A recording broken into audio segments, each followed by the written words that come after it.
Namun memang untuk pidana dari kasus ini masih tetap berjalan baik di Kejaksaan Agung ataupun yang sudah dilimpahkan di Pengadilan Negeri. Oke, terima kasih Fedriska, Ananda dan juga Jennifer Prapta atas laporannya. Selamat bertugas kembali. Dan kita masih terhubung dengan Heri Firmansyah, pakar hukum pidana Universitas Tarumanegara. Mas Heri, saya lanjutkan pertanyaan saya tadi. Bahwa apakah dengan kedatangan Presiden Prabowo ini, secara teknis sudah, secara moralnya, ini merupakan bagian dari komitmen Presiden untuk mendukung pemberantasan mafia korupsi di Indonesia, atau bagaimana menurut Anda dengan kedatangan ke kantor Kejagung ini? Saya sepakat bahwa ini adalah suntikan semangat baru ya bagi pemberantasan korupsi. Rasa-rasanya ini perlu diformalkan, walaupun ya Pak Prabowo sendiri sebagai kepala negara, Presiden Republik Indonesia punya segudang kegiatan ya. Tapi ketika beliau datang hadir untuk kemudian memproses dan mengapresiasi katakanlah apa yang sudah dilakukan oleh teman-teman kejaksaan. Bagi saya ini adalah satu culture baru ya, bukan culture-nya ketika hanya lari-lari anak-anak Jakarta aja gitu ya, tapi ini pemberantasan korupsi, Bang Mario kan. Pimpinan tertinggi, panglima tertinggi pemberantasan korupsi di negara ini ya Pak Presiden, Pak Prabowo Subianto.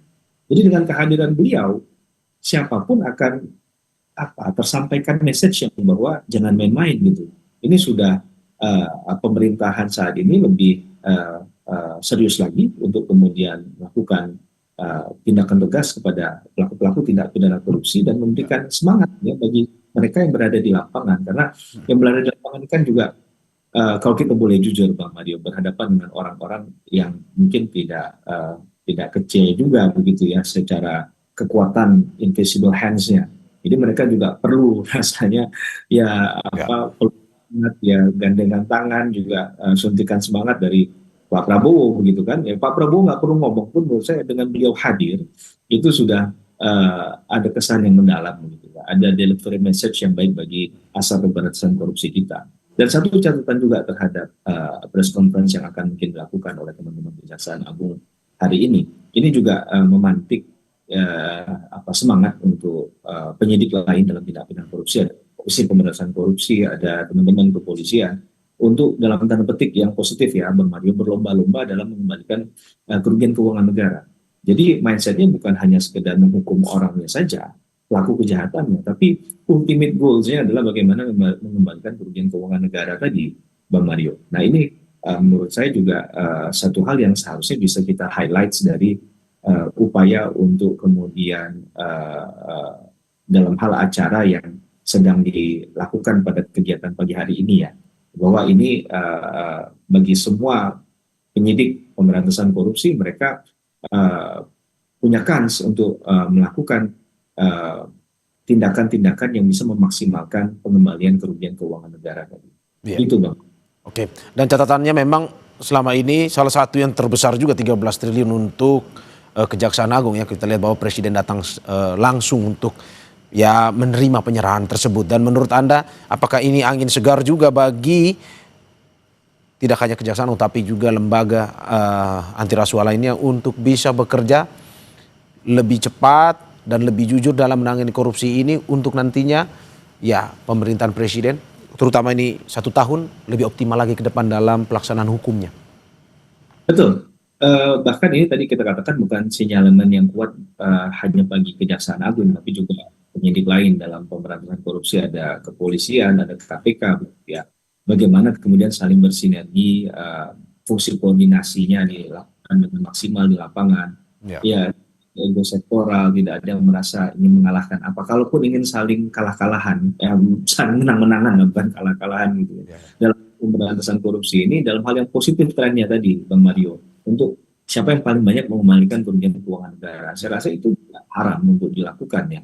Tapi dalam perspektif yang lain, jangan sampai ada yang merasa lebih tinggi ataupun merendahkan instansi yang lain. Karena pada dasarnya kita butuh tiga instansi ini dalam mengembalikan secara maksimal kerugian keuangan negara. Saya rasa fungsi koordinasi ini yang juga perlu dilakukan ya. Dan pesan ini juga nanti mungkin akan disampaikan oleh Pak Prabowo. Mungkin kali ini Kejaksaan Agung yang hari ini dihadiri kan, ke depannya ada teman-teman dari kepolisian juga, dari teman-teman dari KPK. Karena kasus-kasus yang dihadapi oleh teman-teman di lapangan ini memang tidak mudah untuk membuka praktik-praktik kejahatan korupsi tadi. Maka perlu bersih-bersih dari dalam juga nih, Bang Mario. Jangan sampai soal pemberantasan korupsinya didengungkan, tapi dari dalamnya kropos gitu. Nah ini menurut saya juga jadi catatan kaki bagi seluruh elemen yang terlibat dalam korupsi di negara ini. Gitu, Oke. Bang Mario. Jangan melihat ini sebagai sebuah perlombaan, tapi sinergi ya antara lembaga anti rasuah lain untuk bisa ya mengoptimalkan pemberantasan korupsi di Indonesia. Terakhir, Mas Heri, apa yang harus dilakukan ke depan? Presiden sudah datang, ada angin segar. Apa yang harus dilakukan ke depan terkait dengan apalagi melihat bahwa banyak kasus dugaan korupsi ini dimainkan oleh perusahaan-perusahaan besar atau juga komitmen Presiden untuk memberantas mafia-mafia korupsi di Indonesia ini? Bahwa pemberantasan korupsi di negara ini tidak boleh berada pada titik terendah ya, dalam kasta terendah. Dalam konteks ini adalah merasa bahwa tidak ada kejahatan korupsi yang tidak bisa disentuh, gitu ya. Bahwa banyak praktik korupsi yang sebenarnya bisa didalami, yang kemudian memberikan efek jerah tadi. Walaupun kejahatan korupsi ini tidak mudah untuk kemudian bisa dibuka ya, begitu Bang Mario. Bagaimana kemudian upaya dalam hal pemberantasan korupsi, adanya Pak Prabowo sebagai Panglima baru negara ini untuk saya rasa pesan moralnya sudah muncul di hari ini, maka tidak perlu ada rasa kekhawatiran, ada rasa takut untuk kemudian mengembalikan kerugian keuangan negara secara maksimal lewat proses hukum yang berjalan. Gitu saya rasa. Terima kasih Heri Firmansyah, pakar hukum pidana Universitas Tarumanegara atas apa yang disampaikan. Semoga ini menjadi evaluasi ke depan bagaimana penegakan korupsi semakin berani dan juga lebih bisa mengungkap secara terbuka terkait dengan kasus korupsi di Indonesia yang nantinya untuk melindungi kesejahteraan masyarakat banyak. Terima kasih sekali lagi Mas Heri, sehat-sehat selalu. Salam sehat. Dan saudara, saya akhiri breaking news Kompas TV pada hari ini terkait dengan dugaan korupsi fasilitas ekspor CPO, dan Anda bisa menyaksikan informasi tersebut di program Kompas TV lainnya. Saya Mario Sarung pamit undur diri. Sampai jumpa.